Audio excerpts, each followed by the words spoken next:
इस बार के विधानसभा चुनावों में ये कहा जा सकता है कि बीजेपी और कांग्रेस को एक कड़ी टक्कर मिलने वाली है, क्योंकि तमाम पार्टियां यहाँ आपने देखा, पहले आम आदमी पार्टी ने एंट्री की और उसके बाद में अब बाप यहाँ पर आ चुकी है। जी हाँ, मैं अगर नाम सही ले रहा हूँ तो आपको बता दूँ, भारतीय यहाँ पर आदिवासी पार्टी इसका नाम दिया गया है। राजस्थान की मूल ये पार्टी है, डूंगरपुर ये इसका गढ़ है मेरे ख्याल से, जहाँ तक मैं कन्फर्म हूँ।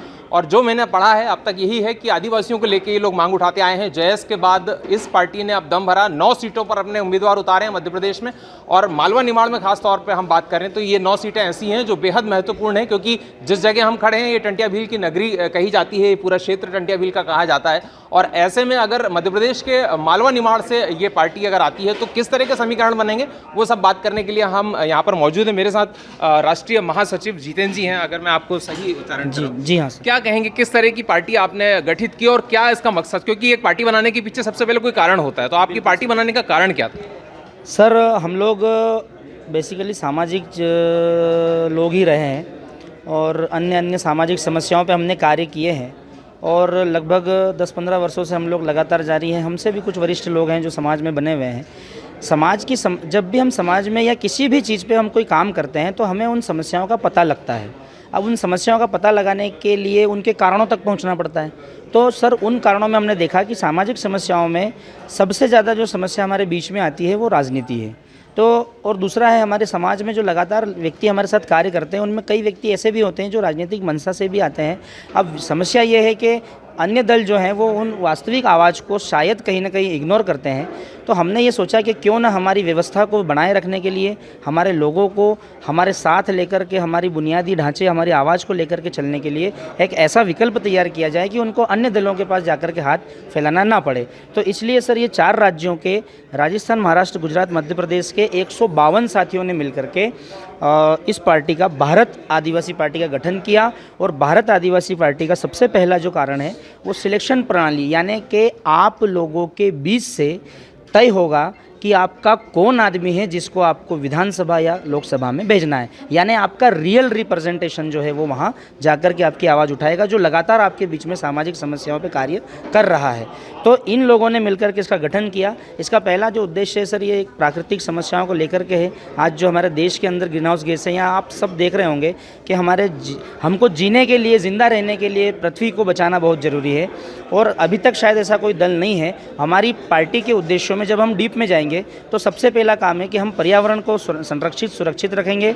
उसके बाद जो अगली चीज़ें हैं, जहाँ जहाँ हमको पार्टियों ने हमारी जो मूल मांगे हैं, कहीं पानी ले लें, कहीं बेहतरीन एजुकेशन ले लें, या कहीं हमारे इलाकों में दारू विहीन इलाके ले लें, ऐसी बहुत सारी चीज़ें हैं। उन चीज़ों को लेकर के इसका गठन किया। और जो लोग समाज में लगातार बने हुए हैं, जो रियल रिप्रेजेंटेशन रहे, जो सरकारों के सामने आवाज़ उठाते रहे, उन्हीं लोगों को हम इससे चुन करके हमारे बीच से हमारे लोगों को बिठाया। उसको सिलेक्शन प्रणाली कहते हैं। आपने देखा होगा कि भारत देश में जो चुनाव होते हैं उसमें जनता केवल इलेक्ट करती है, वो कभी सिलेक्ट नहीं करती। यानी आपका सिलेक्शन प्रोसेस आपके ही समाज से है, जहाँ तक मैंने पढ़ा सुना है, कुछ चीज़ें मैंने इंटरनेट पे देखी हैं।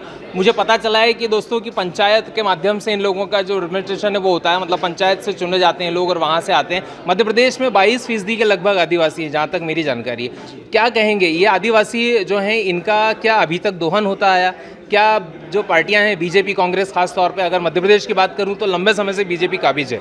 मुख्यमंत्री शिवराज सिंह चौहान आदिवासी का चोला पहन के खूब घूमे हैं। आपको लगता है कि वो अच्छा काम कर पाए आदिवासियों के? देखिए सर, ये तो हम जब वास्तविक आदिवासियों के बीच में जाएंगे, है ना, तो कहीं ना कहीं दिखता कुछ और है और ज़मीन पर होता कुछ और है। यदि वास्तव में इन लोगों ने सही तरीके से, सही ढंग से, मैं ये नहीं कह रहा हूँ कि इन्होंने कुछ भी नहीं किया, लेकिन अगर ये सही तरीके से कार्य किए होते तो शायद हम लोगों को मिलकर के इस पार्टी का गठन करने की आवश्यकता नहीं थी। और कहीं ना कहीं हमारी मूल आवाज़ को, जिसमें एक प्रथम मैं आपको एक चीज़ बता दूं, भौगोलिक इलाके की मांग को, जैसे कि हमारे बीच में नर्मदा नदी है जो मध्य प्रदेश की जीवन रेखा आधार कही जाती है।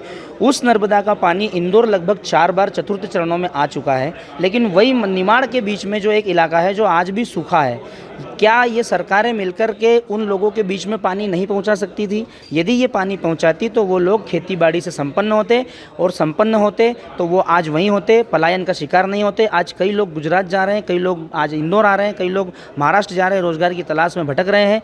तो ऐसी चीज़ों को लेकर के हमने इसको चयन किया है, और मैं यही पार्टी के लिए मैं यही कहूँगा कि कहीं ना कहीं आप कमतर साबित हुए हैं, तो ही ये जो दल है ये आपके बीच में आया। आपकी जो टीम है, मैं इस टीम के बारे में भी मैंने कुछ पढ़ा, पहले देखा है। कुछ लोग इसमें बीजेपी से निकल के आए, जो पहले बीजेपी में कहीं कार्यकर्ता रहे या कुछ और रहे या किसी और पार्टी में रहे। अब आपको लगता है कि ये लोग आपके लिए उतना अच्छा काम करेंगे? क्योंकि अगर लोग तो वही हैं और वही उसी पार्टी में थे पहले, अब आपके साथ आ गए।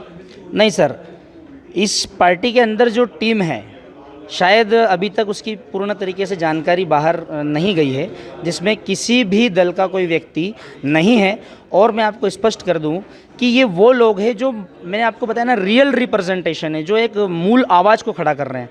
तो मैं इस बात को अस्वीकार करके आपको ये जानकारी देना चाहता हूं कि इसमें किसी भी प्रकार से कोई कांग्रेस या बीजेपी का कोई व्यक्ति हमारे बीच में शामिल नहीं है। मतलब अच्छा, एक ये चीज़ और बताइए कि अक्सर क्या होता है, हम आप देखते हैं चुनावों में कि जब कोई पार्टी नई बनती है, खड़ी होती है, तो अक्सर वो दबाव की राजनीति करती है, यानी बड़ी पार्टी पर दबाव बनाती है और फिर बड़ी पार्टी के नेताओं से मिलकर मामले को समझौता करके ख़त्म कर दिया जाता है। तो क्या ये उस अंजाम तक जाएगी?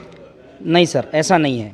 देखिए, मैं आपको स्पष्ट कर दूं, बड़ी पार्टी और छोटी पार्टी, असल में व्यक्ति का जो कार्य होता है या व्यक्ति की जो आवाज़ होती है, यदि मैं किसी व्यक्ति की व्यवस्थित आवाज़ बन रहा हूँ तो कहीं ना कहीं मैं उस बड़ी पार्टी से ज़्यादा महत्वपूर्ण हूँ।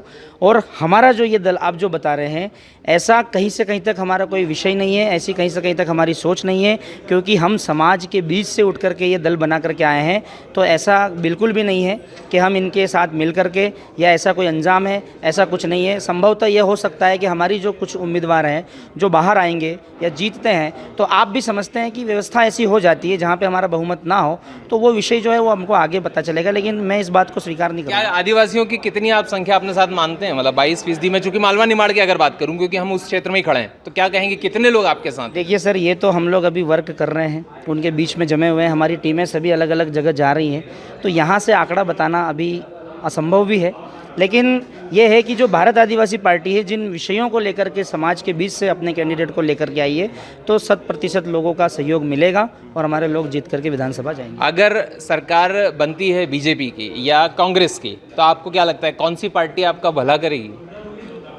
सर, ये तो क्लियर अभी नहीं कहा जा सकता, क्योंकि हम जब संकेत तो आप दे सकते हैं। संकेत दे सकते हैं, जैसे हम लोग अगर कोई पार्टी जीतती है तो हम लोग उसको अपनी मांग बताएं या हमारी जो चीज़ें बताएं।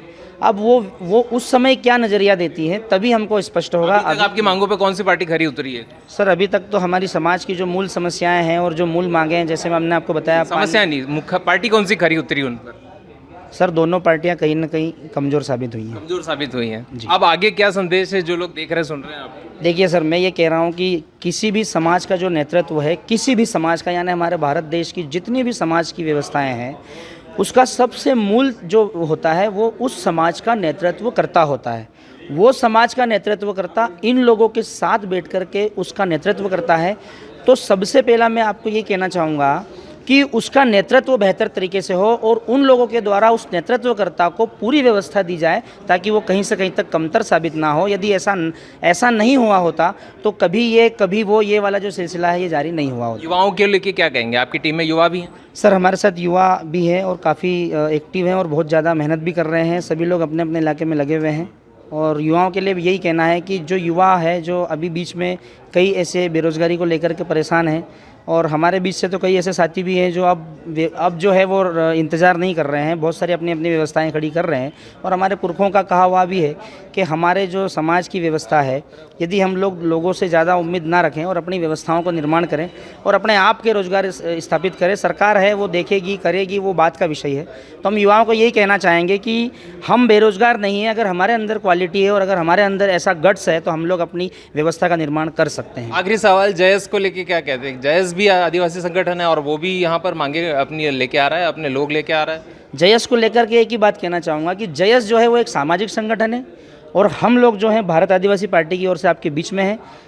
इससे ज़्यादा और कुछ नहीं कहना चाहता। खैर बहरहाल इनकी टीम का इन्होंने ब्यौरा दिया दर्शकों। हम एक चीज़ बहुत महत्वपूर्ण हो जाती है यहाँ पर, मैं आपको बता दूँ इनकी पार्टी के बारे में एक चीज़ और है कि ये कहा जाता है कि साहब इनके लिए कोई मंच नहीं बनता जब ये कार्यक्रम करते हैं, मैंने ऐसा पढ़ा। इसके बाद ये चीज़ एक है कि जब इनको बुलाना होता है किसी को तो ये वायरल करते हैं मैसेज और लोग इकट्ठा हो जाते हैं एक मैसेज पर। तो ये इनकी खासियत है जो राजस्थान में हमने आपने देखी, लेकिन अब मध्य प्रदेश में किस तरह से पार्टी अपने आप को स्टैब्लिश करती है ये देखने वाली बात होगी। नीरज के साथ उमेश भारद्वाज, ABP लाइव, इंदौर।